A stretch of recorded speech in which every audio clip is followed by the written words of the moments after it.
السلام علیکم خواتین و حضرات، شروع کرتے ہیں آج کا حسب حال۔ میں ہوں جس کا میزبان جنید سلیم۔ ناظرین، شو کا آغاز کر رہے ہیں وزیر اعلیٰ پنجاب محترم جناب عثمان بزدار صاحب کی پریس کانفرنس سے۔ بہت شکریہ جنید صاحب، بڑی مہربانی آپ کی۔ سب سے پہلے تو میں آپ سب کو اپنی طرف سے تمام پاکستانی بہن بھائیوں کا آزادی کی بڑی بڑی مبارکباد پیش۔ آزادی کی مبارکباد؟ آپ مستعفی ہو رہے ہیں؟ جنید صاحب، میں پاکستان کی آزادی کی بات کر رہا ہوں، کیا آپ بات کر رہے ہیں؟ آپ نے شروع سے ہی منوسی ڈال دی ہے۔ نہیں، اچھا سوری، میں غلط سمجھا تھا۔ میں آزادی کی مبارکباد پیش کر رہا ہوں چونکہ کل یوم آزادی ہے اور میری قوم کو بڑی بڑی اس کی مبارکباد۔ اور دوسری بات یہ ہے کہ ذرا جلدی جلدی انٹرویو کر لیں چونکہ میں نے ابھی جا کے تو پیپر کی تیاری کرنی ہے۔ پیپر کون سا؟ وہ نیب کی طرف سے مجھے پیپر ملا ہے سوالوں کے جواب دینے، اور زیادتی میرے ساتھ جنید صاحب انہوں نے یہ کی ہے کہ سارے کے سارے سوالوں کے جواب دینے پڑیں گے، حالانکہ ساری زندگی میں نے جو بھی پیپر دیا ہے اس کوئی سے 5 سوال حل کریں۔ تو اگر آپ بے قصور ہیں تو سارے سوال کیا آپ خود کہیں جی اور پوچھو اور پوچھو اور پوچھو۔ جنید صاحب، میں اللہ کے فضل سے میٹرک میں بھی، ایف اے میں بھی، بی اے میں بھی، اور آپ کو پتہ میں نے لا بھی کیا ہوا، اس میں بھی میں سارے امتحانوں میں بے قصور ہی ہوتا تھا۔ اس کے باوجود آپشن تو ملتا تھا نا، چائس تو ہونی چاہیے نا۔ آپ اگر سارے کے سارے سوالوں کے جواب دینے پڑ جائیں گے تو پھر تو چنگا پلا بندہ بھی فیل ہی ہوگا۔ سر جی، یہ کس سبجیکٹ کا امتحان دے رہے ہیں آپ؟ شراب کا لائسنس۔ دیکھیں میرے جیسے شریف آدمی کے اوپر کیا الزام لگ رہا ہے۔ جنید صاحب، آپ یقین مانے شراب کی بوتل ساری زندگی دیکھی نہیں ہے۔ واہ واہ، میں تو وہ بندہ ہوں کہ ایک دفعہ فلم میں شراب کی بوتل ہیرو نے پکڑی، میں اٹھ کے سینمے سے باہر نکل گیا۔ میں نے کہا مجھے میرے بزرگوں کی یہ نصیحت ہے کہ شراب کی محفل میں بیٹھنا ہی نہیں ہے۔ خاصہ آپ پہ شراب نوشی کا الزام نہیں ہے حضور، الزام آپ پہ یہ ہے کہ آپ نے ایک ہوٹل کو جو ابھی زیر تعمیر تھا اس کو آپ نے شراب کا لائسنس دیا ہے۔ آپ پر تو ابھی یہ بھی الزام نہیں ہے کہ آپ نے رشوت لی ہے یا آپ نے چشم پوشی کی ہے۔ دونوں معاملات اگر ثابت ہو جاتے ہیں تو دونوں میں آپ پر گرفت ہو سکتی ہے۔ جنید صاحب، میں یہی تو کلپ رہا ہوں۔ کلپ تو آپ سمجھتے ہو۔ ہاں الحمدللہ، جب سے آپ وزیر اعلیٰ بنے ہم کلپ ہی رہے۔ نہیں، ادھا مطلب ہے صحیح پھڑ پھڑانا۔ یار میں کلپ کے یہ بتا رہا ہوں کہ آپ مجھے شراب کا لائسنس دینے کا الزام دے رہے ہیں۔ میں نے ساری زندگی اپنے ڈیرے پہ کسی کو حقے پینے کی اجازت نہیں دی۔ جب آپ کی بیوروکریسی نے یہ جاری کیا تھا لائسنس تو آپ اس وقت کہاں تھے؟ آپ سوئے ہوئے تھے؟ آپ کون سے گئے ہوئے تھے؟ یار بیوروکریسی میری کوئی ٹوئن برادر نہیں ہے۔ یہ نہیں ہوتا کہ ہم سوتے بیٹھتے اٹھتے جاگتے اکٹھے ہی ہیں۔ بیوروکریسی اپنا کام کر رہی ہوتی ہے، میں اپنا کام کر رہا ہوتا ہوں۔ اگر کسی نے لائسنس دے دیا ہے تو خدا کے بندو اس کو بلاؤ، اس کو پوچھو، یہ جو سوال نامہ ہے اس کے ہاتھ پکڑاؤ، اس کو کہو کہ دے جواب۔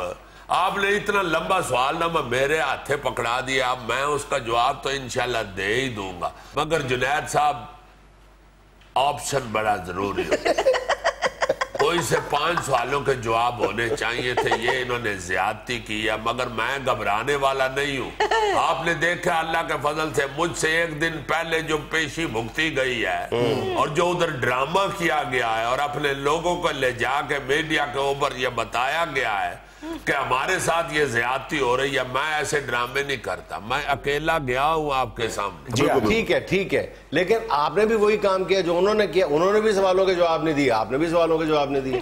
جنید صاحب، بات یہ ہے کہ میں تو سوالوں کے جواب دیتا رہا ہوں۔ جتنے ان لوگوں نے مجھ سے سوال پوچھے ہیں، یہ نیب والوں نے، میں نے سارے کے سارے جواب دیے۔ اچھا، میری اطلاعات یہ ہیں کہ آپ نے 80% سوالوں کے جواب نہیں دیے۔ آپ نے کچھ سوالوں کے جواب میں کہا میں بھول گیا ہوں، کچھ نہ کوئی میں پوچھ کے بتاؤں گا، کچھ نہ کچھ مجھے یاد نہیں ہے۔ یہ کوئی بری بات تو نہیں ہے یہ کہنا کہ میں بھول گیا ہوں۔ آپ یقین مانیں، میٹرک میں بھی میں نے جو سمریاں یاد کی تھی وہ میں اینڈ ٹائم پہ بھول گیا تھا۔ مجھے سپیک جینٹلی فار آتی تھی، سپیک جینٹلی ہو آ گئی، میں بڑا خوش ہوا۔ میں نے کہا یہ تو مجھے فار یاد ہے، آخر پہ لکھ لوں گا۔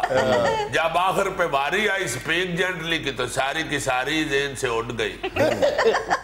تو یہ تو کوئی بری بات نہیں ہے، انسان بھولن ہار ہے۔ کاش آپ نے بزدار صاحب سپیک جینٹلی کی بجائے ایکٹ جینٹلی یاد کی ہوتی۔